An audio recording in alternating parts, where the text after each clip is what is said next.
नमस्कार दोस्तों, स्वागत है आप सभी का हमारे चैनल में living legends of the Himalaya.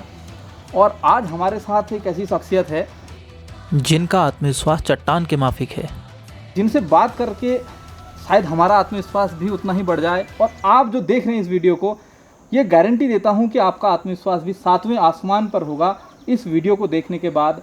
स्वागत है Shri Pradeep Rana ji. Thank you very much. आप एक साइकिलिस्ट हैं। हाँ जी। और आप इतनी कम उम्र में इतनी ख्याति अर्जित कर चुके हैं, ये हमारे पहाड़ के लिए बहुत बड़े गौरव की बात है।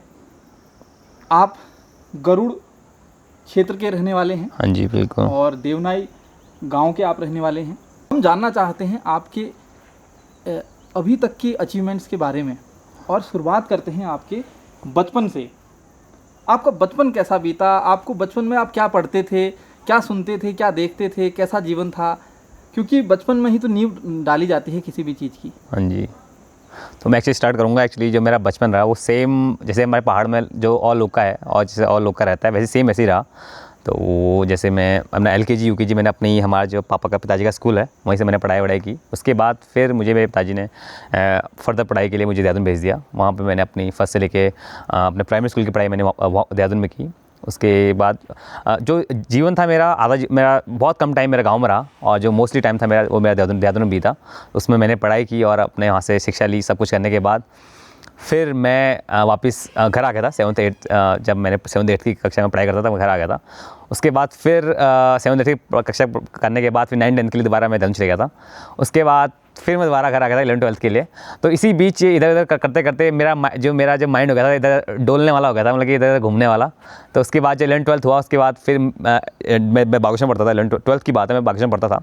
उस समय साइकिल एक्चुअली क्या होता था कि हमको गरुड़ से बागेश्वर जाने के लिए उसमें ये लोकल जो वो होती है टैक्सी होती है उनका यूज़ करना पड़ता है। आपको पता ही है मैक्स में कितना जो यहाँ की टैक्सी होती है कितना स्पेस कम रहती है, सब भर के जाते हैं। तो मुझे बहुत अनकंफर्टेबल लगता था उसमें। तो उसी से मैं, और मुझे ज़रा पहाड़ की रोड है, टेढ़ी मेढ़ी रोड है, तो मुझे ज़रा वॉमिटिंग का भी दिक्कत आती थी। तो उस समय मैंने सोचा कि मैं कैसे वो करूँ। उसके बाद फिर मेरा एक फ्रेंड था, उसके बाद साइकिल थी, वो भी स्क्रैप में पड़ी थी। मैंने उससे कहा साइकिल दे दे, मैं इसको यूज़ कर लूँगा। 300 रुपये उसकी साइकिल ली मैंने फ्री में, और उसको 300 का फिक्स कराया। उसके बाद मैं उसको चलाने लग गया इधर उधर। तो फिर मैं गरुड़ से गरुड़ से मैं साइकिल से मैं आया करता था वीकेंड्स पे घर छुट्टी में। उसके बाद फिर छोटी बड़ी राइड्स होने लगी। तो जो छोटी बड़ी राइड्स होती है आपको पता है जो हमारे ये डिस्ट्रिक्ट लेवल में जो कराते हैं और ये टूरिज्म वाले, तो वही राइड हुई थी बागेश्वर से लेकर गरुड़ तक की साइकिल रेडी हुई थी। उसमें मैंने वो की उसी साइकिल से की। तो उसके बाद हल्का सा मेरे एक इंटरेस्ट जो होता है आपका 5% जो इंटरेस्ट था उस तरफ आने लग गया था। उससे पहले मेरा कोई भी साइकिलिंग के लिए कोई भी इतना वो नहीं था। तो उसी के बाद जब ये छोटी सी रैली की उसके बाद हल्का सा 5% का मेरे अंदर एक वो आ गया, पॉजिटिव वाइब्स आ गई कि हाँ कुछ अच्छा है, मज़ा आ रहे हैं, करना चाहिए। तो उसके बाद फिर 12th हुआ। 12th होने के बाद फिर मैं सीधा देहरादून निकल गया। उसमें मेरा साइकिल भी नहीं थी, वही मैं जो स्क्रैप साइकिल थी वही करता था। उसमें शायद मैंने ही छोड़ दी थी। उसके बाद मैं देहरादून चले गया था अपनी फर्दर पढ़ाई के लिए। आपको पता ही है पहाड़ में हम लोग का एक ही वो होता है कि वहाँ पढ़ना है और उसके अलावा अच्छी जॉब लेनी है और एक अच्छा सेटल होकर अच्छी लाइफ अपने पेरेंट्स के लिए कुछ करना है और अपनी अच्छी लाइफ अपने आगे जीनी है। तो उसके लिए पापा लोगों ने हमको मतलब पढ़ाई के लिए देहरादून भेज दिया। फिर मैं ग्राफिक यूनिवर्सिटी में पढ़ता था। उसमें मैं पापा ने कहा कि बीटेक करना है। सबको पता ही आपको कि चाहते हैं कि बीटेक लड़का इंजीनियर बने और बीटेक वो करे। पर उसमें मेरा एक्चुअली इतना इंटरेस्ट था नहीं बीटेक में, क्योंकि मैं था कि मैं 11th 12th का टाइम था जब मैं बागेश्वर में रहता था। तो मेरा उसमें एकदम से मेरे अंदर ऐसे चेंजेस आए कि मैं उसमें हॉलीवुड मूवीज़ देखता था। और कुछ लोग आते थे बाहर से, वहाँ पे फॉरेनर्स कुछ एक के दुके टकरा गए, तो उनके साथ मैं उनको एज अ गाइड उनको घुमाने ले जाता था। तो वहीं से मेरा 11th 12th से मेरा माइंड हल्का सा फॉरेन जाने के लिए या अब्रॉड जाने के लिए मेरा बहुत ज़्यादा माइंड हल्का सा वो उसकी तरफ शिफ्ट होने लगा था।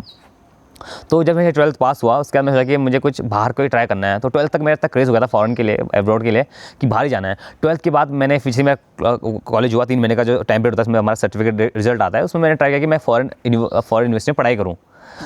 तो पढ़ाई करूँ इसके लिए मैंने बहुत ट्राई किया कि जैसे US कनाडा आजकल लीडिंग उसमें ऑस्ट्रेलिया में चल रहे हैं। Australia US Canada Australia leading चल रहे हैं पढ़ाई के उसके लिए फॉर अब्रॉड स्टडीज़ के लिए। तो उसमें एक्चुअली जो वहाँ का ट्यूशन फ़ी होता है और फ़ी होता है बहुत ज़्यादा होता है, वो पता है कि बहुत ज़्यादा होता है। और हम हमारे पहाड़ के लोग के लिए उसको वो करना अफोर्ड करना बहुत ही मुश्किल होता है, नाम के वो बराबर होता है। उसके बाद मैंने ट्राई किया कि चलो जो वेस्ट है वो तो बहुत महंगा है, तो ट्राई करता कि अपना जो ये ईस्ट इस साइड हमारा जो एशिया में विद इन एशिया जो कंट्रीज़ हैं वहाँ पर मैं पढ़ाई कर सकूँ। क्योंकि मुझे लगता था कि अगर मैं अपनी कंट्री से बाहर आके पढ़ाई करूँगा तो क्या पता मेरी डिग्री होगी इसकी वैल्यू ज़्यादा रहेगी और ज़्यादा मुझे ज़्यादा एक्सपोजर मिलेगा सीखने के लिए और बाहर के ज़्यादा मुझे बाहर का एक्सपोजर मिलेगा। तो मेरा बहुत मन था कि बाहर के पढ़ूँ, तो फिर मैंने ट्राई किया कि मैं जो विद इन एशिया मैं ट्राई कर सकूँ, यहाँ पे ट्यूशन फी कम होगी, तो मैंने ट्राई किया फिलीपींस या ये आपका वियतनाम या इधर साइड को मैं कहाँ के पढ़ाई कर सकूँ जहाँ पे अच्छी पढ़ाई हो, जैसे सिंगापुर में कहाँ जाकर पढ़ाई कर सकूँ। उसके बाद मैंने देखा वहाँ की ट्यूशन फी बहुत ज़्यादा थी जो मैं अफोर्ड नहीं कर सकता था उस समय। तो मेरा एक मोटो था कि मैं बाहर जाके बस पढ़ूँ, बाहर का एक्सपोजर जो है उसको सीखूँ और बाहर की लैंग्वेज जो है उसको मैं जानूँ, मेरा मतलब कि दूसरे कल्चर को सीखूँ। मेरा मेन था कि तभी मैं बाहर जाऊँ और वहाँ जाके पढ़ाई करूँ। तो वो भी मेरा वो नहीं हो पाया उस समय, सक्सेसफुल नहीं हो पाया क्योंकि मैं समय ट्यूशन फी की वजह बहुत महंगा था तो जा नहीं पाया। तो ये मेरा उस समय ये हो गया कि मुझे फिर जाना पड़ा देहरादून पढ़ाई करने के लिए ग्राफिक यूनिवर्सिटी में। फिर पापा ने मुझे वहाँ पे एडमिशन दिलाया। ये मेरा मन तो था कि मैं वो एडवेंचर या कोई टूरिज्म कोर्स या कोई लैंग्वेज कोर्स में वो करूँ ताकि मुझे फ़ॉरेन जाने का चांसेस मेरे बने रहे और मैं कुछ फ़ॉरेन एक्सपोजर के लिए फ़ॉरेन लैंग्वेज सीख पाऊँ और बाहर कल्चर जैसे जापान में मुझे एक्सपोजर मिलेगा इसके लिए वो सीख पाऊँ। पर फिर पापा ने कहा कि नहीं बीटेक करना है, BCIT करना है, IT में ही कुछ करना है कि IT में आपको पता है IT में आजकल बहुत ज़्यादा आगे बहुत स्कोप है। तो पापा ने कहा इसमें करना है। फिर मैंने इसी को कंटिन्यू किया, BCIT में मैंने अपना एडमिशन लिया, उसी में पढ़ाई स्टार्ट की। पर फिर जब पहले 6 महीने पहले 2-3 महीने जब मैं निकले बहुत ही जो मैं चाहता था कि मेरी लाइफ जो हो सेम रिपीटेड ना मुझे पसंद नहीं थी। 11th-12th में जो मेरा टाइम था, स्केड्यूल था वो बहुत डिफरेंट था। मतलब कि मैं कभी कहीं रहता था कभी मुझे सेम स्केड्यूल फॉलो करना बिल्कुल पसंद नहीं था। तो वो उसके बाद फिर जब मैं कॉलेज में आया तो वहाँ पे सब कुछ सेम होता था। सेम टाइम में कॉलेज जाओ, पढ़ाई करो, वही रिपीट वो करो, फिर सेम क्लासेस होती हैं सेम। मतलब कि मैं बहुत ज़्यादा बोर हो गया था, एग्जॉस्ट हो गया था कि मैं सेम मैं तो इस चीज़ के लिए बना ही नहीं हूँ। मैं सेम कैसे करूँ, मैं हर रोज़ सेम ही पढ़ाई करनी है, वही मैथ्स वही जो मैं बचपन से पढ़ के आ रहा है वही इसके पढ़ना है इसके लिए मैं बना ही नहीं हूँ। ये पढ़ना है, मुझे कोई इंटरेस्ट उसमें था ही नहीं। तब मैंने वॉच आउट किया कि मैं किस चीज़ के उससे मैंने दोबारा ट्राई किया कि मैं किस चीज़ के उससे मैं बाहर को निकल पाऊँ, अपने आप को मैं अब्रॉड के लिए या बाहर के नए एक्सपोजर लेने के लिए कैसे निकल पाऊँ। तो उसी के बाद फिर मुझे पहला जो ऑप्शन जो चांस मिला वो था हमारा MTB उत्तराखंड साइकिलिंग का एक रेस होती है जो अराउंड उत्तराखंड होती है, 600 किलोमीटर की रेस होती है। तो फर्स्ट उसका वो था इवेंट था, तो मैंने उसके लिए मुझे करनी थी। मैंने वापस से कहा मुझे करनी है, मैं साइकिल नहीं थी उस समय।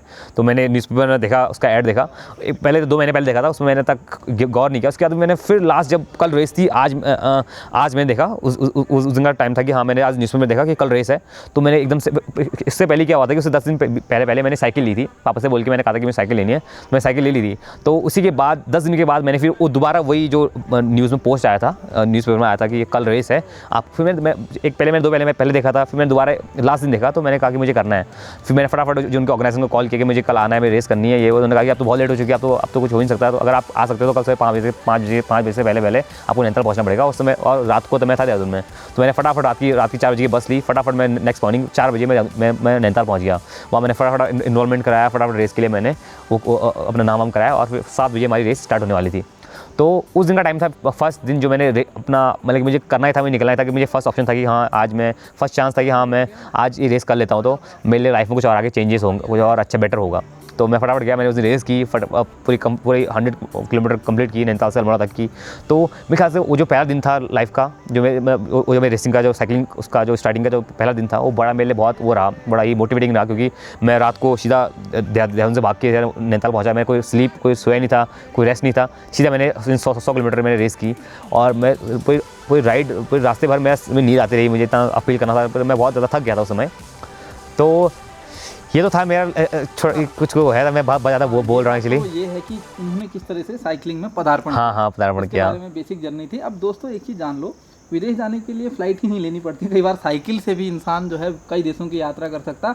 और हमारे साथ बैठे हैं प्रदीप राणा जी, जो भारत के अलावा 9 अन्य देशों की यात्रा कर चुके हैं सफलतापूर्वक, और कई चुनौतियों का उन्हें वहाँ सामना करना पड़ा। तो अभी तक तो हमने इनके जीवन की प्रारंभिक यात्राओं के बारे में जाना। अब जानते हैं कि जब उन्होंने शुरुआत की लंबी यात्राओं की, जब साइकिल से उन्होंने पूरे भारत की यात्रा की, नेपाल की यात्राएं करी और अलग अलग देशों की यात्राएं करी, तो उन यात्राओं के पीछे क्या मोटिव था, आपकी क्या इंस्पिरेशन थी, और कैसे आपने सोचा कि इतनी लंबी लंबी यात्राएं की जाए, घर वालों ने क्या परमिशन दी नहीं, इन सब चीज़ों के बारे में आप ज़रा दर्शकों को बताइए। एक्चुअली ये सब स्टार्ट हुआ मेरा जो मेरा फर्स्ट लॉन्गेस्ट ट्रिप था वो ये MT उत्तराखंड से मैं बता रहा हूँ। MT उत्तराखंड मेरा 600 किलोमीटर का पहला जो लॉन्गेस्ट मैंने जो जर्नी की है वो किया, पर वो सोलो नहीं थी, वो एक्चुअली पूरा क्रू के साथ था, वो रेस थी प्रॉपर। उसके बाद जो उसी के कुछ हफ्ते बाद मेरा दीपावली वेकेशन आने वाला था, तो वेकेशन में मेरे पापा लोगों ने कहा कि तो घर आना है और मुझे घर बुलाया, पर मैंने कहा कि नहीं, इस बार मैं घर नहीं जाऊँगा, दीपावली में वही सेम होता है। तो मैंने कहा इस बार मैं कुछ नया करता हूँ। साइकिल भी थी मेरे पास, मैंने फटाफट चेक किया कि मेरे जैसे मेरा बताया शुरू से कि मेरा अब्रॉड जाने के लिए मेरा बहुत बड़ा मन रहा है, मेरा बहुत बड़ा अंदर से इच्छा था कि मैं अब्रॉड जाऊँ। तो उसमें मैंने चेक किया फटाफट, अपना गूगल मैप्स खोला, चेक किया कि ऐसी कौन सी कंट्री जो बहुत एक्सेसिबल है, वो बहुत हमारे लिए जाने के लिए भी बहुत वो है, ईजी रहेगी विदाउट पासपोर्ट। तो मैंने फटाफट खोला, तो मेरे दिमाग में आया भूटान और आया नेपाल। भूटान के लिए, भूटान जो था बहुत दूर था एक्चुअली, तो फिर नेपाल में जो सबसे मेरे दिमाग में आया कि बहुत ईजी था जाना, और आप एक बस आपका आधार कार्ड तो जा सकते हैं। तो उसमें मैंने फटाफट अपना वो किया, अपना बैकपैक किया। मैंने घर में कहा कि मैं जा रहा हूँ पिथौरागढ़ एक कैंपिंग ये ट्रैकिंग के लिए, तो मैंने कहा घर नहीं आ पाऊँगा, और मैं चले गया सीधा नेपाल बॉर्डर से मैंने साइकिलिंग यात्रा शुरू की और मैं सीधा काठमांडू पहुँचा 7 दिन में। तो नेपाल में ऐसे हादसे हुए जो मैं किसी को बताऊँ। मैं नेपाल में बहुत लंबे वो हैं रिजर्व्स हैं, नेशनल पार्क्स हैं, जैसे आपको किसी के थ्रू आपको जाना पड़ता है, जैसे कि आपका बांके नेशनल पार्क हो गया और आपका बर्दिया हो गया, तो आपको 60 किलोमीटर के बीच में जंगल के बीच से जाना पड़ता है अकेले। तो उसमें क्या होता है कि उस समय क्या होता है कि मैं एक जंगल में फंस गया था, लास्ट का 5 किलोमीटर में फंस गया था, तो जंगल में फंस गया था कि लाइट भी नहीं थी उसमें, तो एकदम स्टार्टिंग जर्नी थी, तो मेरे कुछ आइडिया भी नहीं था। तो उस समय नेपाल में ऐसे हादसे हुए कि मेरे अंदर और ज़्यादा एनर्जी आ गई और ज़्यादा वो पॉजिटिव आने लग गई। और फिर लास्ट जब मैं काठमांडू पहुँचने वाला था तो मुझे रात हो गई थी, तो मुझे कुछ 15-20 लड़के मिल गए थे काठमांडू से 50 किलोमीटर पहले रात को, जो मुझे लूटना चाह रहे थे। तो मेरे साथ ऐसे हादसे हुए जिन्होंने मुझे बहुत ज़्यादा आगे वो किया कि मैं और ज़्यादा स्ट्रॉन्ग बनाया। जो हादसों के बारे में ज़रा देख लेते हैं एक बार कि क्या जंगली जानवरों से आपका मुकाबला हुआ? एक्चुअली जानवर तो मुझे अभी कोई साइड में कहीं नहीं मिले, पर ये लोग जो जिनका जिक्र किया आपने कि ज़्यादा लोग थे और 50 किलोमीटर पहले, वो इंसिडेंट तो हाँ जी, एक्चुअली मैं एक बताना चाहूँगा, जितने मैंने अभी तक जर्नी की है, जितनी राइड मैंने की है अराउंड इंडिया, अराउंड कहीं भी, तो आजकल जानवर से खतरा कम है, पर लोगों से ज़्यादा खतरा है। तो जो मुझे लगा कि हाँ, तो मुझे जानवर कहीं नहीं मिले भी थे तो वो भागा। जैसे कि मैं ये जो नेपाल में जो रिजर्व उसमें था, तो ये मिलते थे आपका हाथी कभी साइड में दिख जाते थे, और उसके अलावा आपको कभी ये डियर वगैरह दिख जाते थे, पर इतना कोई वो भाग जाते थे। पर जब फिर मुझे जो मैंने एक्सपीरियंस किया कि हाँ, जो लोग होते हैं, जो मेरे अलग इंसिडेंट हुए नेपाल में और इंडिया में भी हुआ था, हरियाणा में जब मैं इंडिया टूर करा था, जब मैं हाँ जी, तो उसमें भी ऐसे इंसिडेंट हुए कि मुझे लगा कि लोग, जो जानवर तो भाग जाएगा, पर जो लोग हैं वो ज़्यादा खतरनाक होते हैं। तो उस इंसिडेंट में क्या नुकसान हुआ? मैं नुकसान कुछ नहीं हुआ एक्चुअली। तो मैं अंधेरा हो गया था ऑलरेडी, और दिवाली का टाइम था, तो सब होटल्स और सब रेस्टोरेंट बंद थे, तो कहीं भी मुझे रहने के लिए छत नहीं मिल रही थी। उस समय मेरा टेंट भी नहीं हुआ करता था, तो मैं कहाँ पे लगा था। तो मैं रात भर चलते रहा काठमांडू के आगे रास्ते में, तो मुझे 50 किलोमीटर पहले 7 बज गए। तो अब मैं कुछ खाने के लिए रुका, 7 बज गए, तो मैं बहुत थक गया था, खाने के लिए रुका, चाय पीने के लिए रुका। गर्मियों के दिन थे? नहीं, एक्चुअली ये था दिवाली का टाइम था, तो हाँ, तो बहुत ठंडे का टाइम था, तो 7 बज गए थे, तो मैं फटाफट साइकिल अंधेरा हो गया था 7 बजे। तो मुझे ये था कि फटाफट पहुँचना है अपनी लोकेशन में जहाँ पे मैं रह सकूँ, पर सब होटल्स बंद थे, सब लोग गाँव चले गए थे उस समय। तो मैं एक दुकान पहुंचा, मैंने समोसा खाया। अंदर 15-20 लड़के बैठे थे जो सिगरेट पीते हैं और जो आपको वीड जो स्मोक करते हैं, तो वो लोग थे। और बाहर पे एक जो हमारे दुकानदार थे, वो एक्चुअली लकीली बिहार के थे, तो मैंने उनसे खाया वाया, बैठा, चाय पिया, मैंने बैठा। तो मुझे एक बच्चा अंदर से, जो अंदर का सेपरेट बैठने वाला होता है, तो बच्चा बुलाने आया, बोला कि आपको अंदर बुला रहे हैं। मैंने कहा क्यों बुला रहे हैं? मैंने एकदम से वो लगा, मैंने क्यों बुला रहे हैं मुझे बच्चे ऐसे करके। तो फिर वो जो था इंडियन बंदा था, बिहारी, उसने कहा कि क्या कहते हैं, आप अंदर मत जाओ, आपको ये ऐसा करते हैं कि ये ड्रग्स करते हैं, आपको अंदर बुलाएंगे, आपको लूटेंगे, चाकू को दिखाएंगे, लूटते हैं। मैं उसमें बहुत डर गया था, मैंने क्या बोल रहा है, ऐसा है, मुझे भी आगे जाना है, मेरे रहने का कोई ठिकाना नहीं है, और मुझे अभी ऐसा बोल रहे हैं। तो मैं उसमें बहुत डर गया था। तो उन्होंने कहा कि आप डरो मत, अगर ऐसे गंदे लोग भी तो अच्छे लोग भी हैं, तो मैं हूँ आपके साथ, आपको टेंशन, आप सीधा आगे जाओ। तो मैंने कहा आप प्लीज़ एक बार उनको देख लो, अगर मैं पीछे आते हैं, मुझे उसमें समय डर गया था। मैंने कहा कि ये मेरे पीछे आते हैं, मुझे आगे लूट लेंगे पक्का। तो उन्होंने कहा कि तुम आगे जाओ, कोई दिक्कत नहीं, मैं देख लूँगा। तो फटाफट मैं चाय पी, मैं फटाफट आगे भाग गया। तो उस समय टाइम था कि मैं इतना डर गया था फर्स्ट टाइम, उस समय अराउंड 16 साल का होऊंगा, मैं बहुत डर गया था उस समय। तो उसके बाद फटाफट मैं आगे गया। तो घर वालों को पता नहीं था? घर वालों को पता था कि मैं कहाँ हूँ, किधर हूँ, सब फ़ोन बंद, सब कुछ बंद, और मैं सीधा नेपाल में था। तो उसकी जैसा आगे जाके मुझे अच्छे लोग मिले, जिन्होंने मुझे अपने घर रहने को दिया और अपने खिलाया पिलाया। तो वही अलग अलग टाइप के लोग मिले, पर अच्छे लोग भी थे, गंदे लोग भी थे, और इसी से मैं ज़्यादा स्ट्रॉन्ग बना और मुझे आगे जाने का और ज़्यादा वो मिला। नेपाल को आपने एक्सप्लोर किया? नेपाल को बहुत एक्सप्लोर किया, और नेपाल को मैं मानता हूँ कि ऐसी कंट्री रही जो मेरी लाइफ चेंजिंग कंट्री रही। अच्छे हाथ से भी हुए, गंदे हाथ से भी हुए, पर ये था कि उसने मुझे बहुत कुछ सिखाया, और आगे जाने के लिए, इंडिया टूर करने के लिए और एशिया टूर करने के लिए और ज़्यादा मुझे वो किया, और ज़्यादा अंदर पावर दी। उसके बाद आपने फिर वापस भारत आए, और घर में आए आप, तो वहाँ से घर में आए या सीधे उसी के बाद मैं से देहरादून गया। जब वहाँ से आया तो मैं बड़ा फील कर रहा था कि मैंने बहुत कुछ अचीव किया है, मैंने बहुत बड़ा काम किया है, तो मुझे इसके लिए लोग मुझे वो करें, प्रेज़ करें, बुलाएं, फेलिसिटेट करें। तो ऐसा कुछ हुआ नहीं, क्योंकि उसमें कोई कुछ जानता था कि क्या क्या कर रहा है। तो उसके बाद मैंने कहा कि अब ऐसा कुछ लेवल पे करते हैं, बड़े लेवल पे। रिस्पॉन्स था घर में मैंने बात बताया कि हाँ कि मैं आ गया हूँ, तो उन्होंने बताया कि मैं काठमांडू नेपाल गया था। तो बोले क्या, कैसे गया, क्या किया, क्या गया। तो ये था कि मैं होके आ गया ऑलरेडी, सेफली घर आ गया था, तो इतना वो रहा नहीं। पर अगर पहले बोलता तो फिर कभी भी परमिशन नहीं मिलती मुझे, तो इतना कोई दिक्कत रहा नहीं। पर था कि हाँ, घर वाले ने कहा कि कैसे गया, अकेले कैसे गया, चलो ठीक हो गया, तो चलो ठीक, इतना ज़्यादा कुछ उतना गुस्सा था नहीं, पर था कि ठीक हो गया।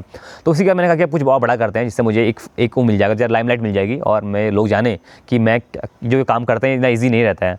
तो वही, तो फिर इसके बाद मैंने कहा कि अब कुछ नया करते हैं। तो उसके बाद ही फिर मेरा स्टार्ट हुआ Guinness book of world record, जो मुझे मेरा एक बेस बना पाता कि हाँ ये कुछ बड़ा लेवल पे कर रहा है। तो मैंने गिनीज के लिए चेक किया कि मैं इसमें एक रिकॉर्ड बनाऊँ। मुझे किसी ने बताया कि हाँ एक रिकॉर्ड बनाओ, और फिर तुम्हारा अगर रिकॉर्ड स्टैब्लिश होगा तो तुम एक लेवल से आगे लेवल तक पहुँच जाओगे। तो फिर मैंने ट्राई किया कि मैं गिनीज बुक के लिए अप्लाई करूँ। फिर मैंने रिकॉर्ड्स के लिए ट्राई किया कि longest journey in single country क्या होता है। तो मैंने सोचा कि मैं एक कंट्री में सबसे ज़्यादा साइकिलिंग करने की रिकॉर्ड बनाऊंगा।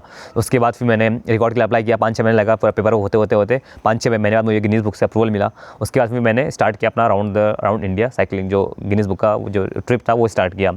तो वो किया, उसके सेफली करने। किस ईयर में किया आपने? वो एक्चुअली मैंने किया था 2017 में किया था, 2017 में किया था। तो 6 महीने का ये मेरा साइकिलिंग जर्नी थी। उसमें मैंने पूरा round India, east west north south पूरा साइकिलिंग की। उसमें मैंने 18,300 किलोमीटर का रिकॉर्ड ब्रेक किया। उसमें 15,000 किलोमीटर रिकॉर्ड था, जो किसी महाराष्ट्र के बंदे के नाम पे था, वो मैंने ब्रेक किया। 18,000 किलोमीटर मैंने ये किया।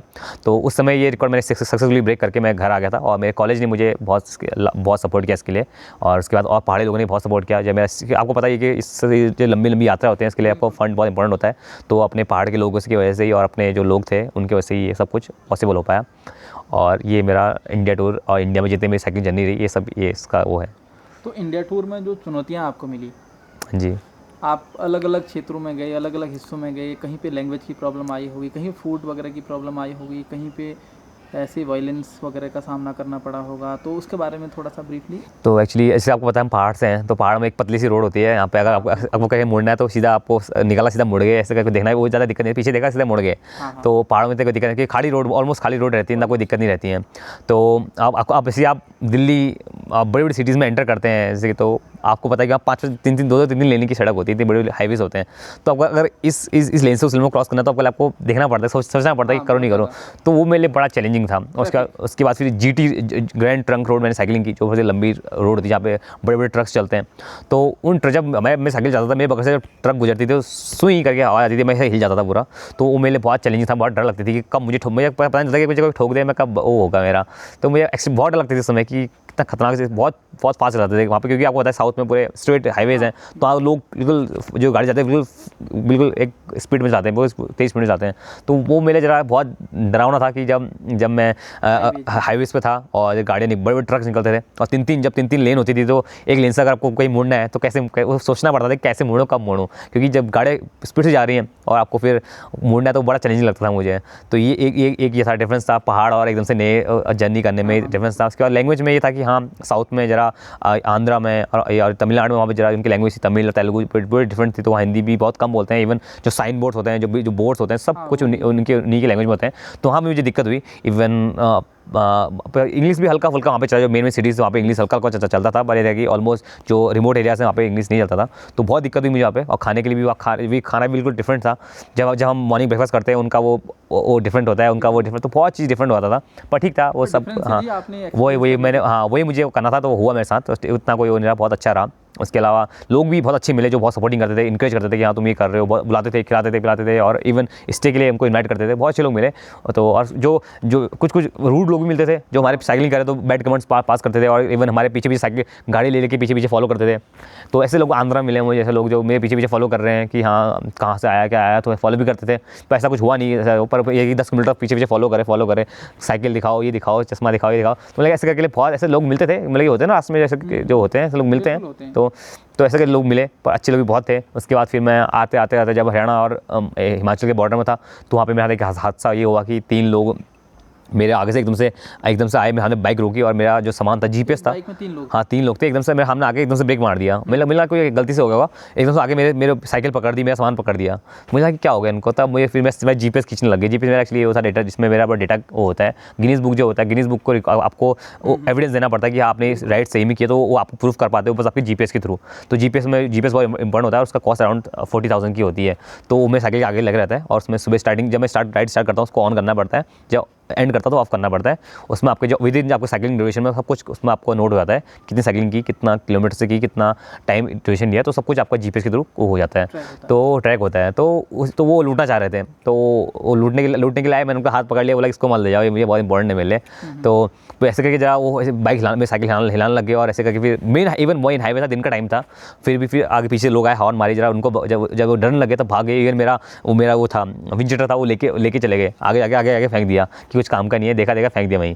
तो ऐसा मेरा हादसा हुआ, ऐसे करके हादसा हुए। तो मैं उसमें बहुत डर गया था, मैंने कहा कि मैं पुलिस के पास जाऊँ या कहाँ जाऊँ, पर मेरा कुछ लॉस नहीं हुआ, तो मैं पुलिस नहीं गया। पर मैं सोचा कि पुलिस के जाके बोलूँ, पर फिर मेरा रिकॉर्ड भी चल रहा था, मेरा जीपीएस रुका हुआ था, तो मैं सीधा आगे निकल गया। और तो ज़रा डरावने मोमेंट मेरे साथ हुए, ऐसे इंसिडेंट हुए, पर ये था कि हाँ किसी ने मुझे इतना बोल्ड बनाया, इतना स्ट्रॉन्ग बनाया कि मैं आज 10 कंट्री करके 9-10 कंट्री करके आ पाया, और अभी आगे और कंट्रीज़ करते पूरा एशिया, पूरा यूरोप वर्ल्ड करके आऊँगा। बिल्कुल, बहुत बढ़िया। तो इस यात्रा में सबसे सुखद अनुभव, तो बुरे से बुरे तो थे, हाँ जी, सबसे बेहतरीन अनुभव जो भारत की पूरी यात्रा आपने करी?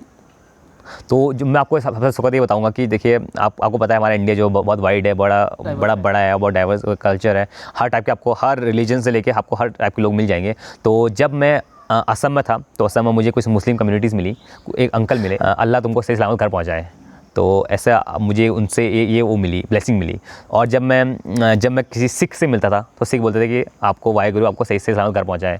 तो और जब मैं किसी क्रिश्चियन से मिलूँगा तो बोलेंगे कि आपको फादर और आपको ये गॉड अच्छे से घर पहुँचाए। तो मतलब कि मुझे अलग अलग कम्युनिटीज़ से मिला, लोगों से मिला, अलग अलग रिलीजन को जानने का मौका मिला, और हर रिलीजन से मुझे ब्लेसिंग मिली। तो मतलब कि मुझे पता चलता था कि हमारा कंट्री जितना वाइड है कि मुझे हर जगह से लोग मिल रहे हैं, हर जगह से ब्लेसिंग दे रहे हैं। तो वो मेरे लिए बड़ा ही बहुत ही अच्छा मोमेंट था कि मुझे बहुत खुशी हुई, कि बहुत अच्छा फील होता था कि बहुत अच्छा लगता था उसमें कि हर टाइप के लोग सपोर्ट कर रहे हैं।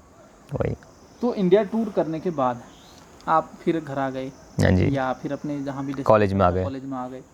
तो कॉलेज में काफ़ी वेलकम हुआ है? हाँ जी। तो जब मैंने रिकॉर्ड ब्रेक किया फाइनली, तो फिर मुझे मेरे हमारे जो डीन थे कॉलेज के, घंसाला सर थे, उन्होंने मुझे कॉल किया, कि उन्हें बधाई दिया और बोला कि आप फटाफट कॉलेज आओ, आपके लिए हम यहाँ पे पूरे उसके साथ ढोल गाड़ियाँ खड़े हैं। तो मेरा बहुत वेलकम हुआ। जब मैं देहरादून पहुँचा तो मेरा बहुत बड़ा ग्रैंड वेलकम हुआ, और सर ने मुझे बहुत वो बधाई दी, और उसके अलावा बहुत वो किया, सब उसके लिए वो किया, ऐसा। तो उसके बाद जो अब ये तो आपने इतना बड़ा काम कर दिया, तो इसके बाद आपने फिर क्या आपके माइंड में रहा कि अब भारत को तो एक्सप्लोर कर लिया है, अब दुनिया को एक्सप्लोर करने की राह खुल गई होगी फिर? वही तो आपको पता है कि देखिए जो एक वो होता है सीढ़ी होती है, तो हम first step, second step, third fourth step चलते हैं। तो वही मेरी लाइफ का भी वही एक साइकिलिंग का वही एक वो रहा। जैसे कि मैंने स्टार्टिंग किया 10 किलोमीटर से, 20 किलोमीटर से, गरुड़ से बाग से 20 किलोमीटर, वहाँ से फिर कांडा 40 किलोमीटर। तो 20 kilometre, 40 kilometre, 100 kilometre, 200 kilometre, 300 kilometre, 500 kilometre, 1000 kilometre, 10,000 kilometre, 20,000 kilometre. तो अब था कि स्टेप बाय स्टेप पहले अपना उत्तराखंड किया, उसके बाद फिर इंडिया किया, उसके बाद अब था कि आप पूरा वर्ल्ड या एशिया करना है। फिर एशिया करना है, एशिया करना है, फिर एशिया का अलग कॉन्टिनेंट होते हैं, पूरा वर्ल्ड का ऐसे करके सब हो, पूरा ग्लोब का चक्कर लगाऊंगा। यात्रा के बाद कुछ आपका रेस्टिंग पीरियड या फिर कुछ प्लानिंग पीरियड ऐसा? हाँ, ये ऑब्वियसली बात है कि आप जब भी कोई नई राइड स्टार्ट करते हैं उसके लिए प्लानिंग और वो चाहिए होती है। और इवन आप जब आउट ऑफ इंडिया जा रहे हैं तो आपको वीज़ा और जो उनके नेसेसरी जो डॉक्यूमेंट्स चाहिए होते हैं सबको रेडी करने पड़ते हैं। तो उसके बाद जब इंडिया टूर करके आया, तो उसके बाद मैं 1 साल का मेरा जरा वो था, जब मैं एक्चुअली मेरे साथ में कॉलेज भी चल रहा था, तो कॉलेज भी पढ़ाई भी कर रहा था। उसके बाद मैं साथ में फिर नए वेंचर, नए ट्रिप के लिए, नए टूर के लिए प्लानिंग भी चल रही थी। और उसके बाद फिर मैंने अपने अगले ट्रिप के लिए प्लानिंग की। फिर प्लानिंग की आपके पास जब आप साइकिलिंग करते हो तो क्या क्या चीज़ आपके बैग में रहती हैं, बहुत ज़रूरी चीज़ें, उसके बारे में ज़रा दर्शकों को क्या पता, अगर वो साइकिलिंग स्टार्ट करें हाँ जी, तो उनके पास क्या क्या चीज़ें बेसिक होनी चाहिए कम से कम? हाँ जी, एक्चुअली अगर आप सोलो राइड करते हैं, सोलो अकेले करते हैं, तो आपको सबसे पहले जो मेरे उसमें रहती थी, मैं एक्चुअली अपने साथ अपना टेंट जो होता है अपने साथ कैरी करता हूँ। 2 मैन या 1 मैन टेंट होता है। तो इससे क्या होता है कि आप हाईवे में जा रहे हैं, आपको कुछ भी नहीं मिला, तो आप अपना टेंट खोल के अपने उसमें स्टे कर सकते हैं। उसके अलावा अपना स्लीपिंग बैग, टेंट हो गया, स्लीपिंग हो गया, मैट्रिस हो गया, ये सबसे इंपॉर्टेंट चीज़ होती है। उसके अलावा जो साइकिल के जो बेसिक पार्ट्स होते हैं, जैसे पंचर किट हो गया और ट्यूब हो गया एक्स्ट्रा, और साइकिल फटाफट खोलने के लिए आपको जो नट बोर्ड जो आपको चाहिए होता है, नट्स चाहिए होते हैं, और जो आपको एलिन कीज चाहिए होती हैं खोलने के लिए फटाफट, तो वो जो बेसिक सामान होता है साइकिल का वो रखना पड़ता है, जो सबसे इंपॉर्टेंट होता है।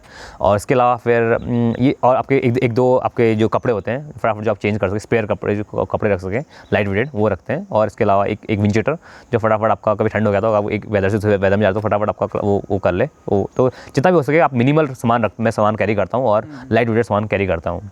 तो लगभग कितना वजन होता होगा? मैं ट्राई करता हूँ कि मेरा जो सामान रहे अराउंड 15 kg से ज़्यादा ना जाए, 15-20 kg से कम रहे। और अगर मेरी साइकिल का जो वेट है 15 kg है, तो मेरा जो उसका वो होना चाहिए, सामान का वेट होना चाहिए 15 से 20 kg का अंदर होना चाहिए, क्योंकि 50 kg मेरा वेट है, 15 kg साइकिल का आता है। उसके अलावा आपका ये 75 या आपका हो गया, 65 ये हो गया। उसके अलावा फिर और 15 kg और मेरा जो लगेज होगा वो होगा, तो अराउंड 80 किलोमीटर, 80 उससे ज़्यादा नहीं होना चाहिए। आपकी पहली साइकिल जो आपने सबसे पहली साइकिल थी, हाँ जी, उसका क्या नाम था? एक्चुअली जो मैंने फर्स्ट बाइक जो मैंने राइड की थी नेपाल के लिए, वो थी यूटी थी, अर्बन ट्रेल। वो हीरो के अंडर वो कंपनी वो आती है, उसको राइड की थी मैंने। और उसके बाद मैं अभी प्रेजेंट में तो अभी मेरे पास अभी कोई साइकिल नहीं। एक्चुअली जब मैं मलेशिया से अपनी जर्नी करके आया था, अपनी जो 9 कंट्रीज़ वाली, तो उसमें क्या हुआ था कि मैं लॉकडाउन में फंसा था, अगर आपको पता नहीं है तो। मैं अपनी रिसेंट जर्नी करके आया था, ये इंडिया टू सिंगापुर की जो मेरी जर्नी थी 10 कंट्रीज़ वाली, तो वो उसमें मेरे सिंगापुर नहीं हो पाया, 9 कंट्री हो पाए, क्योंकि उसमें लॉकडाउन आ गया था। तो मैं मलेशिया से सिंगापुर नहीं जा पाया किसी कारणवश, वो इसकी वजह से, ये कोरोना की वजह से। तो मुझे 3 महीने का लॉकडाउन मुझे वहाँ मलेशिया में बिताना पड़ा। 3 महीने हम वहाँ क्वारंटीन में रहे, क्योंकि आपको पता है कि लॉकडाउन हो गया था पूरा। हम फंस गए थे 3 महीने के लिए। उसी वजह से मेरा फिर साइकिल जो थी, जब मैं इंडिया आ रहा था तो साइकिल नहीं ला पाया, क्योंकि मुझे अलग अलग जगह क्वारंटीन होना था। तो साइकिल से लेकर सब सामान वही छोड़ना पड़ा मुझे। तो प्रेजेंट मेरा साइकिल कोई नहीं है, पर मेरे कुछ ऐसे फ्रेंड्स हैं, कुछ ऐसे हमारे वो हैं जो मुझे साइकिल अपना दे देते हैं साइकिलिंग के लिए। तो वहाँ जाके वो सामान अभी रिकवर करोगे? एक्चुअली वो रिकवर नहीं हो सकता, क्योंकि एक्चुअली मैंने उसमें जिसमें आया था वो कोई ले नहीं रहा था, वो मेरे को वहाँ पे नोन था भी नहीं, मैं कहाँ रखता। तो मैंने एक्चुअली किसी को ऐसी डोनेट कर दी थी, किसी बंदे को, तो मैंने वहीं पर डोनेट कर दी थी। तो अभी तो उस यात्रा के बारे में ज़रा हमें बताइए, क्योंकि भारत यात्रा के बाद आपने फिर ये जो कंट्रीज़ हैं सिंगापुर तक की आपने यात्रा की, तो इस यात्रा के बारे में बताइए कि यात्रा आपने, पहले तो एक सवाल और छूट गया कि ऑल इंडिया की जो आपकी यात्रा आपने कहाँ से वो स्टार्ट की और वहीं पे आपने ख़त्म की होगी? हाँ जी, एक्चुअली ये था कि जो गिनेस का वो होता है, गिनेस का एक वो होता है क्राइटेरिया होता है कि आपको जहाँ से स्टार्ट करते हो वहीं पे पूरा एक मैप बना, गोल सर्कल बना के वहीं पे खत्म, एंड पॉइंट वहीं खत्म करना पड़ता है। और उसमें सेम आपका रूट जो है वो ओवरलैप नहीं होना चाहिए, बार एक ही रोड में आप साइकिल जा सकते हो।